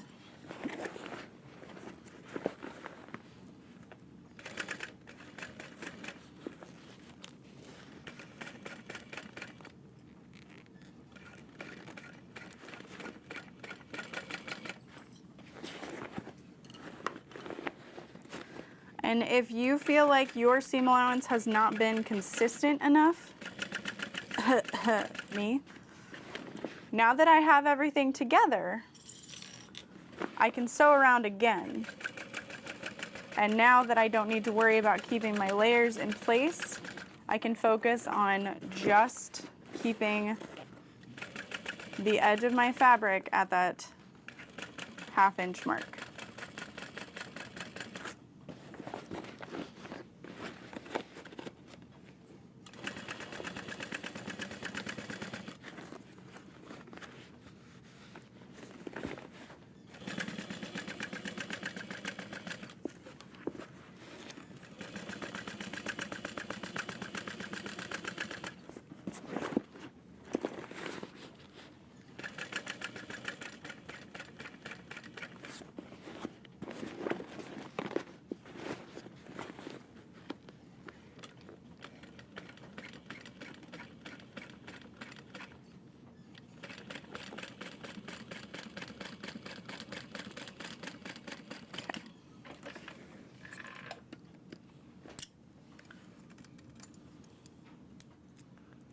Whew.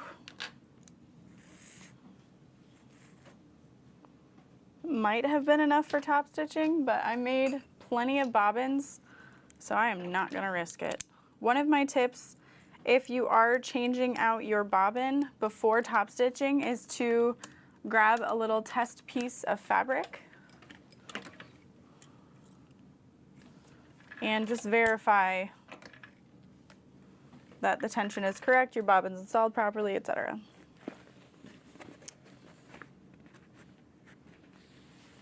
I might try to sew this from end to end now.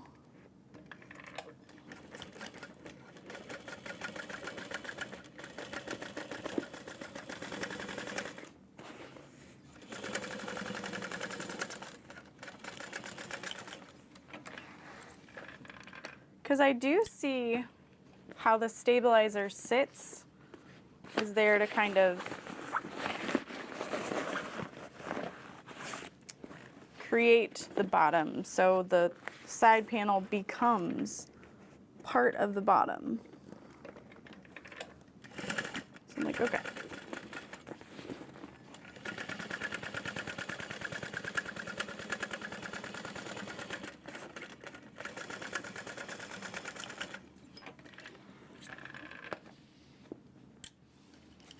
But I am going to trim down the corner then.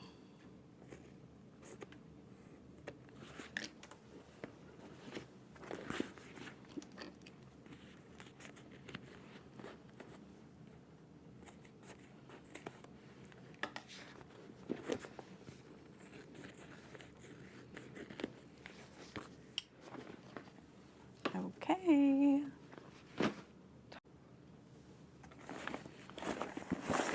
So I'm grabbing my lining and separating it from the exterior completely. I don't usually trim my seam allowance along the top of a bag. Like, I want that seam to really be there. So we have the bottom of our lining completely open on that side. So that's when I'm going to start pulling the bottom first.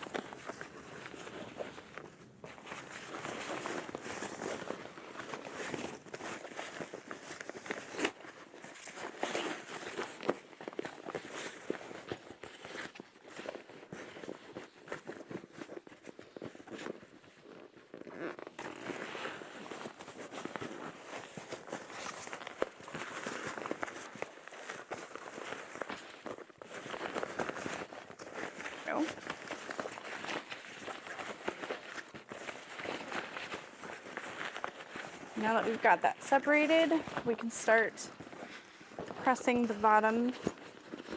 And I am just putting my fist into the corner of the bag to help that sit nicely.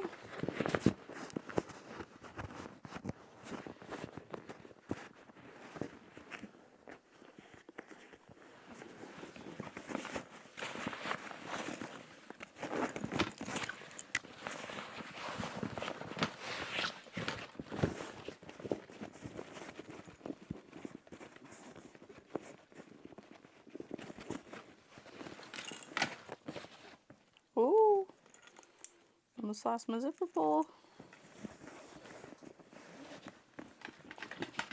It feels so nice.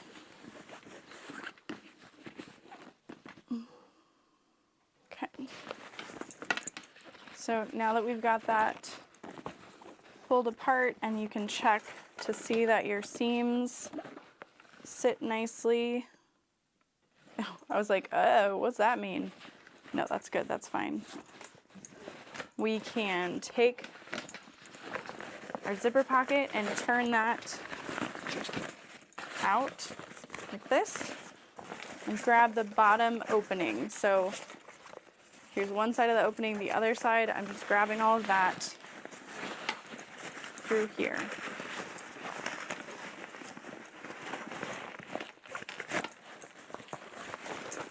So here's the bottom that's open.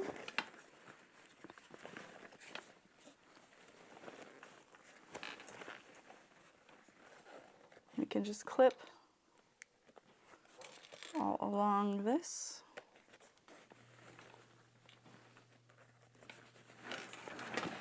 And sew all the way across with that 1/2 inch seam allowance.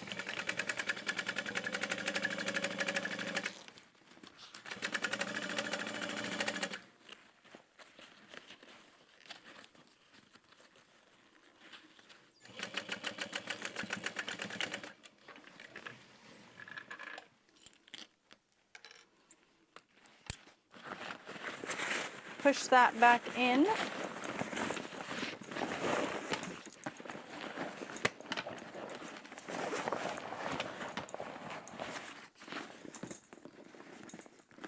And then we're folding the lining down inside.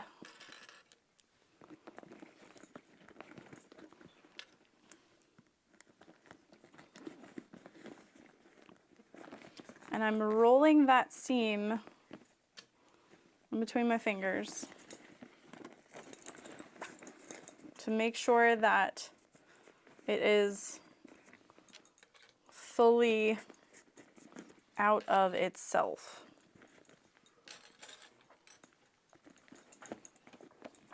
So like here, press that down, and if you weren't able to kind of roll and separate, you might have an uneven top edge.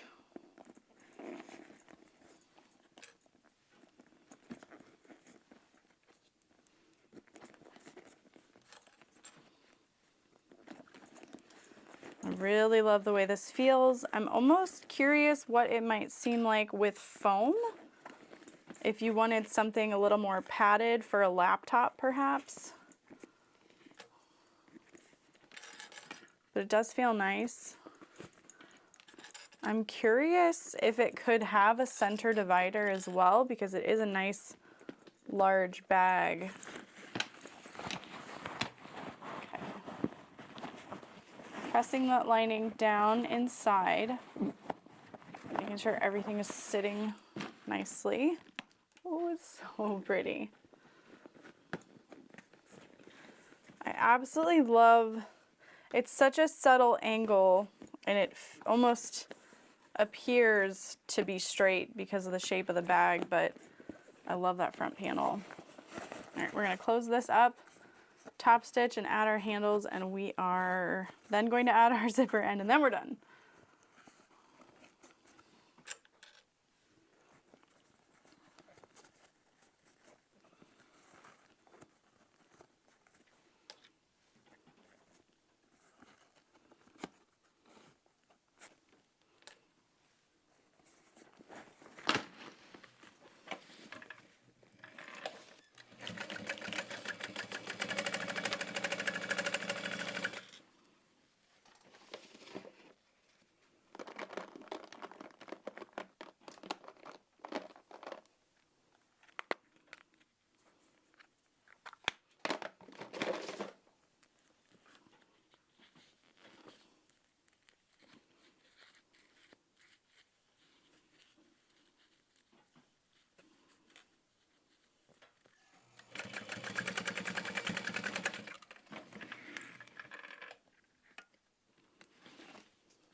Press that pocket back inside the lining, get everything situated.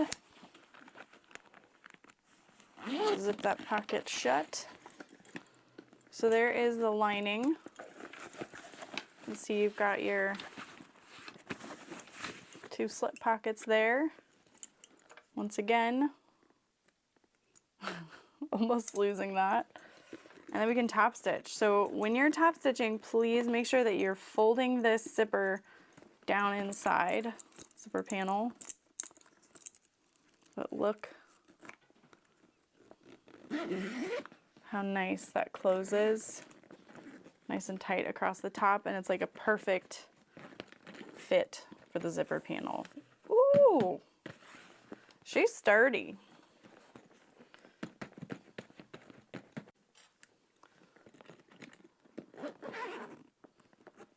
I feel like my zipper tape is literally just the right length. I usually cut excess, but I did not this time. Probably should have. All right, so my stitch length is at a 4.5. I'm just gonna bump it up to 5 while I'm top stitching this.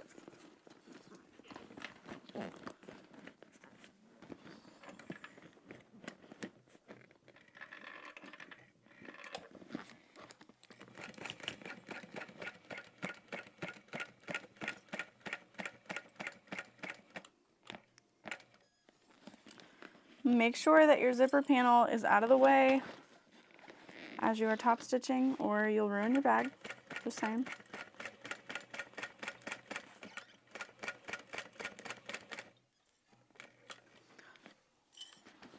Leave your needle in to rearrange.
Okay, pulling those threads through, reshape.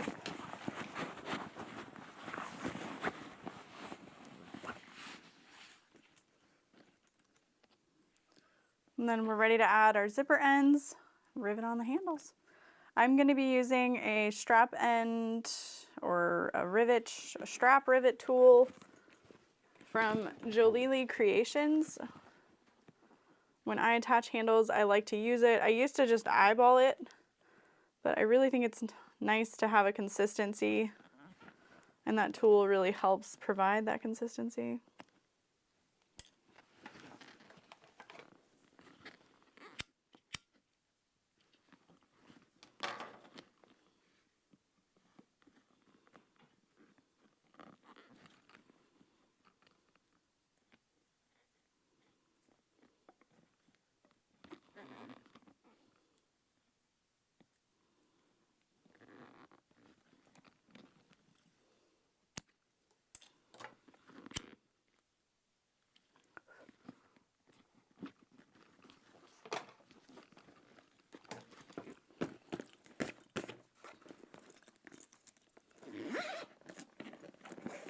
Oh, that is so nice looking. Okay, so this is the strap end tool. I know it's kind of hard to see, but there's A, B, and C.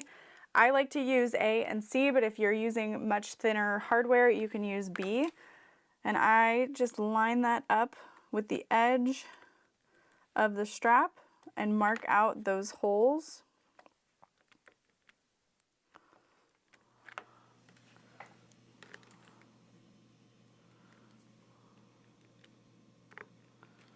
I feel like if you wanted to make this bag with handles similar to the Taylor tote, it could be done. Maybe or like the Transponster, those kind of handles. I don't know. I think they look really classy though. You could even do like 1-inch webbing to do like a faux rolled handle too. where you do a faux rolled handle on. All right, I am punching those holes into the strap.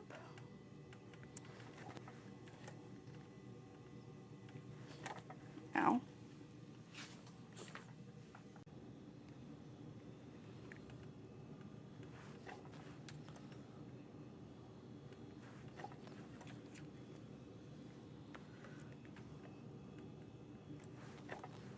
I am using the cam rivet press. The colors that they are not cute. So I did paint mine. I just used spray paint. I'm grabbing 4 caps and 4 posts.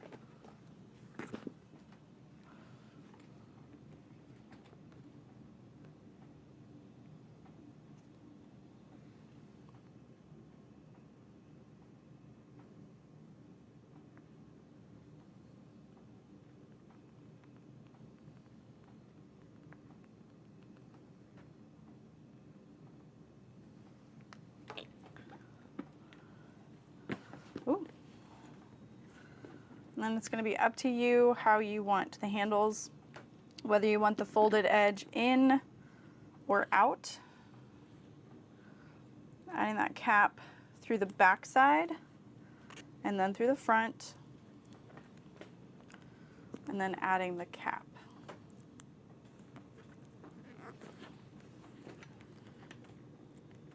And then I'm using the 9mm rivet setting die from Buckle Guy.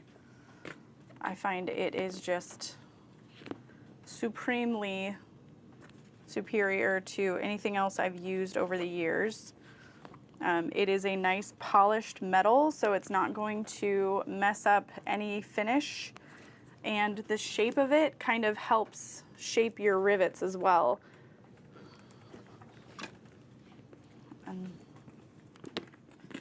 I have found it's easiest to use a rivet press, honestly, when sitting down. Like, I feel like when I'm standing, I can't get everything lined up just right. So it's kind of interesting. Like, I was teaching people this past weekend how to use a press, and even I was getting some crooked rivets, and I was like, what is happening? So it happens to all of us. If you can't get your rivet press to work just right, you may try sitting down to use it. But that could also just be because I'm so used to sitting down while using it. All right. So I will wiggle my rivet kind of back and forth. Make sure it's set. I'll go slow to catch the cap, and then I press. And it doesn't take a lot of force. Oh my gosh. I love it. Oh my goodness. It's so pretty. The colors are not as good on the screen right now as they are in real life. I'll fix that. So now we just need our zipper end. We can add our strap. Ooh, this strap is really pretty with it. I wasn't sure how the webbing would look. Like maybe it would be too much, but I think it's like just enough. It looks really good. Zipper end, I am peeling off the paste film. I'm going to use a lighter on the end of my zipper to prevent fraying. I'm going to add some glue inside.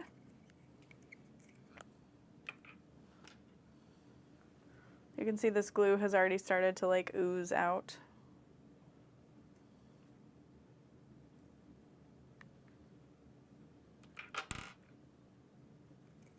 Oops. Okay. I have had that glue since 2019, I want to say, and I've not had any drying out issues. Okay.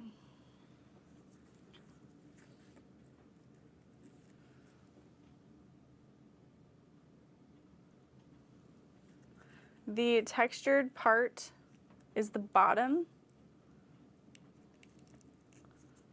And you just fold that in all the way. I've got an electric screwdriver here that I will use to screw that in. So that is it for our Mr. Heckles handbag. It's really good. So here is that slip pocket. It's really sneaky, which I think is so fun. It does fit a phone very nicely. You could add that to both sides of the bag if you would prefer to, just to kind of give it a little more balance, but I think either way, with or without, it's still a gorgeous bag. It has a lot of really nice structure without being like overly heavy. And then the inside has that zipper pocket and slip pocket compartments. So I will definitely be making more of these. I will not cut another one without the templates just because the angles and the notches are a little too much for me at this state in my mental health and energy. But I hope that you enjoyed making this with me, and I will see you in my next one. Bye.